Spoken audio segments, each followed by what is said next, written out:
وحبيبك عملك بلوك، تتصرفي ازاي؟ وازاي تخليش البلوك؟ وازاي يرجع؟ تعملي ايه؟ هل تردي ولا تروحي تكلميه من ابلكيشن تاني ولا تعملي ايه بالظبط؟ نعمل ايه هدير بالظبط في حالة زي دي، خصوصا لو في بينا وبين بعض كلام وسنين وعشرة وحاجات كتير قوي. نتكلم النهاردة عن الموضوع ده ان شاء الله بالتفصيل، وهقول لكم على خطط معينة تعملوها. انا هدير ودي قناتي، لو اول مره تشوفوني في القناه يا ريت ننزل نعمل لايك والسبسكرايب، وما تنسوش الدعم يا جماعه عن طريق انكم تدوسوا على الزرار بتاع تشكرات. الفيديو ده اتفرجوا عليه الاخر فتفوته، لان كل كلمه فيه مهمه جدا. يلا بينا نخش في الموضوع، يلا بينا. معاكم هدير، انا ارتبطت بواحد وكنا بنحب بعض جدا لدرجة ان احنا ما كناش نقدر نستغنى عن بعض، وسنين مع بعض، سنة 2 3، وحصلت مشكلة عبيطة وفجأة راح رزعني بلوك. اتخانقنا خناقة وراح رزعني بلوك، ومش عارفة اتصرف ازاي يا هدير. الشخص اللي يعملك بلوك ايا كان وضعه ايه، حبيبك، خطيبك، ايا كان، قعدتوا 80 سنة مع بعض، الراجل اللي يعملك بلوك تمام بسبب اي مشكلة كانت، تمام، ده شخص حاجة من كذا حاجة. يا اما بيكون بيعاقبك، بيقرص عليكي، او بيمسكك من ايدك اللي بتوجعك، عارف ان انتي مضمونة، وعارف ان انتي ما بتقدرش تستغني عنه، وعارف انك هتعيطي له، وعارف ان انتي هتخشي له من اي ابلكيشن تاني وتكلميه، تمام. فبيعمل لك بلوك، بمعنى ان انا مش عايز اشوف وشك تاني والكلام ده، وانت اللي تجري وراه. اوكي، اذا رقم واحد، لو الشخص ده انت شايفه ان هو كل شويه يرجع يسيبك ويرجع ويعمل بلوك ويفكه ويعمل بلوك ويفكه، ده شخصيه متردده، شخصيه عبيطه، شخصيه متخلفه. ما تقوليش ان هو بيحبني. اللي بيحب حد بيفضل ماسك فيه للاخر، تمام. فاللي بيعملك بلوك ويشيله ويرجع لك وانت ترجعي وكل شويه بقى الحوار ده، الموضوع مش لذيذ، لان هو في عدم احترام، في عدم احترام ليكي. يعني ايه تعمل لي بلوك؟ مهما حصل من خلاف، لو كلنا بعض تعمل لي بلوك؟ اوكي، طيب ما ينفعش طبعا. طب هدير اتصرف ازاي مع الشخص اللي بيروح ويرجع بيروح ويرجع؟ وانا اصلا ما بعملوش بلوك. انت مية مية. انا هقول لكم كذا حالة، وهبدأ ان انا يعني اقول لكم الحل. النوعية بتاعت الراجل اللي بيروح ويجي كل شوية يعمل بلوك ويشيله ويحطه ويشيله ويحطه ويرجع يكلمك بمزاجه، حضرتك انت ما ترجعيش. يعني الولد اللي بيتعامل معاكي على كل مشكلة يروح رازعك بلوك، وبعد فترة يروح شايله ويرجع يكلمك وانتي زي العبيطة تروحي مكلماه. هو شخص اتعود على كده، وشخص عرف ان انتي واحدة يعني مضمونة، واحدة مستنياه، واحدة هتموتي من غيره، واحدة خلاص اللي بينها وما بينه شيء كبير جدا، فانا ما اقدرش استغنى عنه. فعارف ان انتي ما بتقدريش تستغني عنه، فبيشيل البلوك وبيرجع لك، وعارف ان انا هضحك عليها بكلمتين وبتاع. طب هدينا نعمل ايه مع الشخصية دي؟ تعملي ان انتي ما ترجعيلوش. يعني في المرة اللي يجي يعملك عليها بلوك، وهو اصلا واخد بقى على ان انا اعمل لها بلوك وارجع وبتاع وهي هترجع لي، لا، مرة كده تروحي ضربة كورس في الكلوب. اضربي كورس في الكلوب، انا مش هرجع لك، مترديش عليه.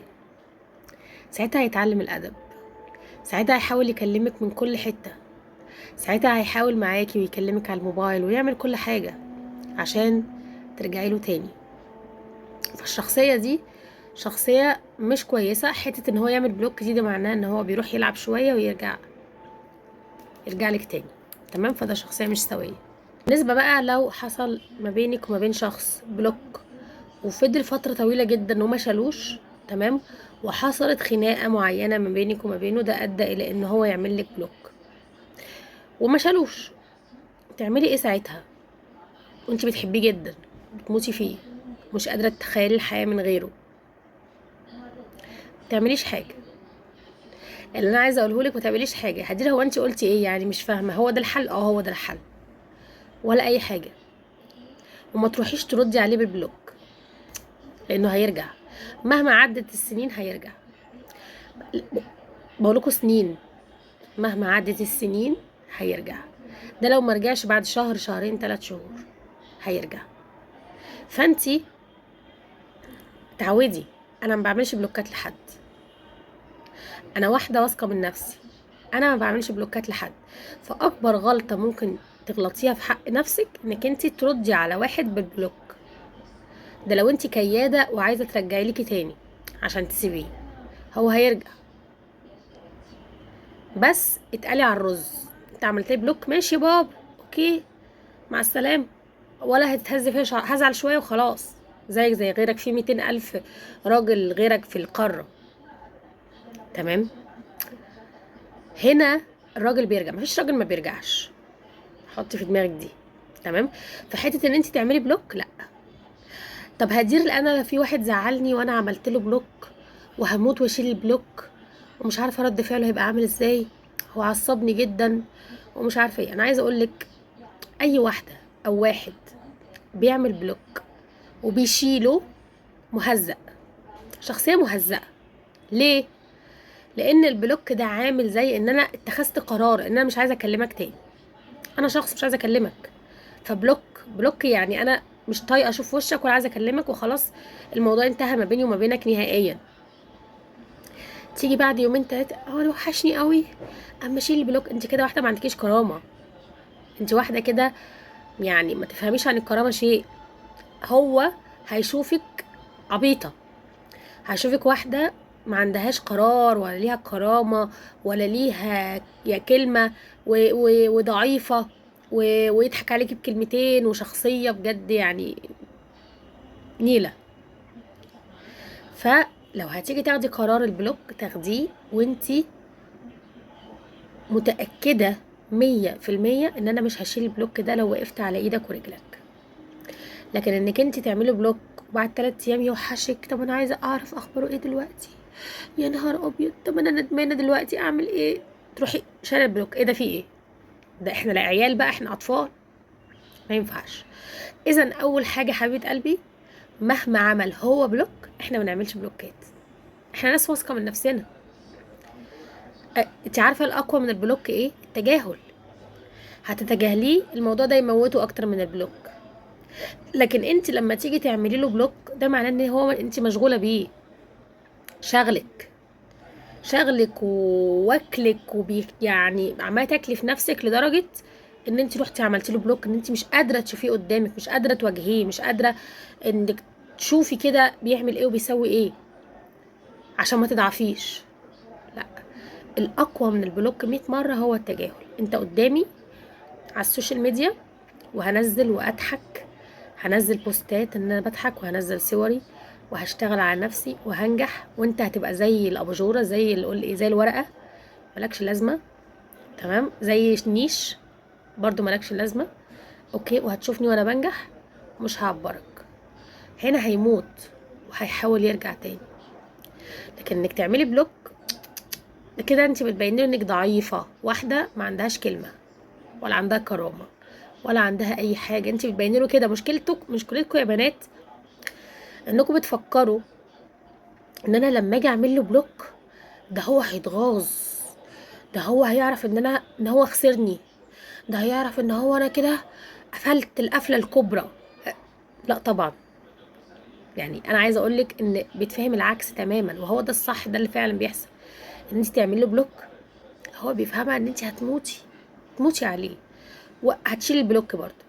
انت عايز تعمل بلوك، اهلا وسهلا، اعمل بلوك في داهيه.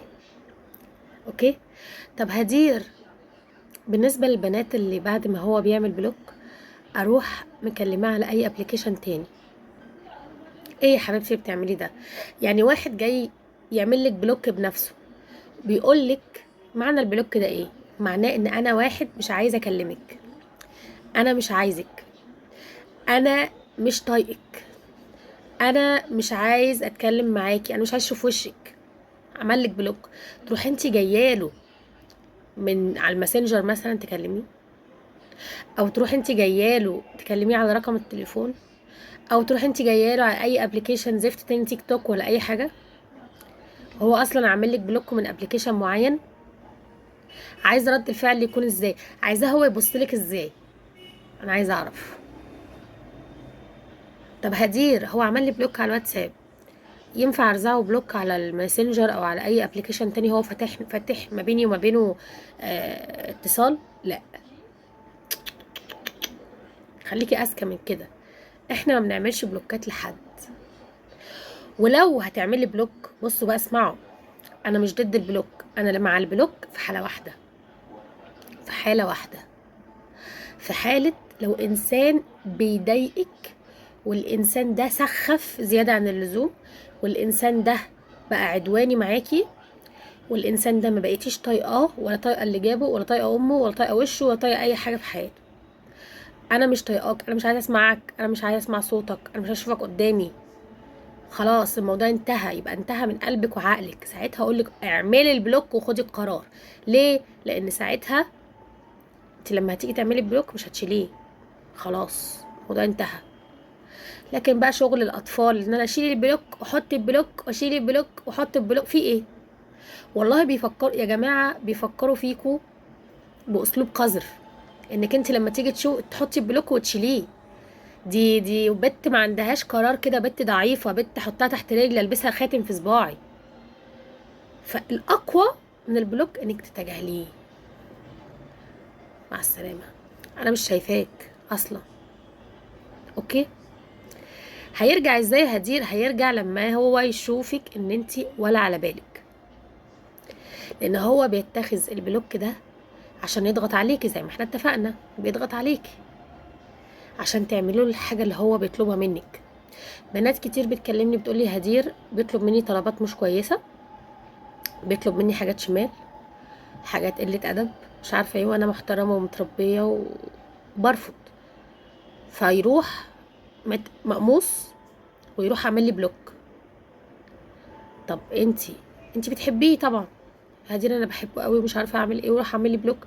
انا خلاص انا هروح اكلمه من رقم، او هبعت له مسج على اي ابلكيشن تاني، وهبعت له حاجه صغيره كده بس عشان ما يبعدش عني. انت كده عبيطه ومتخلفه، بجد عبيطه ومتخلفه. ده هو بيختبرك يا عبيطه، بيعمل لك بلوك عشان يشوف مدى استحمالك للموضوع ده ايه. هو هيشيل البلوك برضه، عدى اسبوع، اسبوعين، 3 اسابيع، تمام، وانتي ما استجبتيش او ما كلمتيهوش او ما عبرتيهوش، هيرجع يشيل البلوك. هيقولك ايه ده، هو انتي يعني ما شفتش ان انتي كلمتيني، او ان انتي عملتيني، او هاي ازيك، او يعمل نفسه عبيط. تمام. هيعرف ساعتها ان انتي واحده محترمه. انت عملت لي بلوك ما عملتليش بلوك، انا عمري ما هضعف قدامك وابعت لك حاجه. فهيشيل البلوك غصب عنه. هيشيل البلوك لما انت تتجاهليه وتشوفي حوار البلوك دوت انه لا شيء. هيرجع، هيرجع، انا بقولك هيرجع. وبنات كتير جدا جدا جدا، رجاله كانوا مرتبطين بيه عشان البلوك، عشان نفذوا الحركه اللي انا بقول عليها. البلوك مش نهايه العالم، البلوك مش نهايه الكون. كل واحد بيعمل بلوك 90% منهم بيفكوا البلوك وبيرجعوا على هيئه فضول، على هيئه ان هم ندمانين، على هيئه ان هم مش لاقيين غيركم، على هيئه ان هم بيحبوكوا لسه، على هيئه ان هم بيكونوا لفوا وداروا كتير مع بنات ومش لاقيين زيكم. ساعتها القرار يرجع لك انت، هتديله فرصه ولا لا. بس انا رايي ما تديلوش فرصه، ده رايي. انت واحد عملت لي بلوك، وبعد ما غبت كتير، شهر، شهرين، 3، 4 او سنه حتى، رايح تشيل البلوك وترجع تكلمني وعايز ترجع العلاقات ما بيني وما بينك تاني. ليه ان شاء الله؟ هو انا استبن؟ هو انا الاوتيل اللي جايبهولك باباك؟ هو انا الفلبينيه اللي استبن؟ ما ينفعش. تمام. اختيار يرجع لك انت. في ناس عندها من التسامح ما يخليها ان هي توافق تديله فرصه تانية، الموضوع يرجع لك. بس لو هتساليني عن رايي انا كهدير هقولك لا، انت مش لوكاندا، انت مش استبن، انت مش هتتحطي على الرف وقت ما هو يزهق من البنات وما يلاقيش واحده يجيلك انت الشماعه. لا، لا يا بابا. انا مش عايزه اطول في الفيديو الصراحه عشان انا تعبانه جدا ومنهكه جدا. ادعولي. انا بحبكم كتير، ويا ريت ما تنسوش اللايك والسبسكرايب. ولو اي حاجه، اي سؤال يخص البلوكات اكتبولي في الكومنتات. انا بحبكم كتير، وكان معاكم هدير. باي.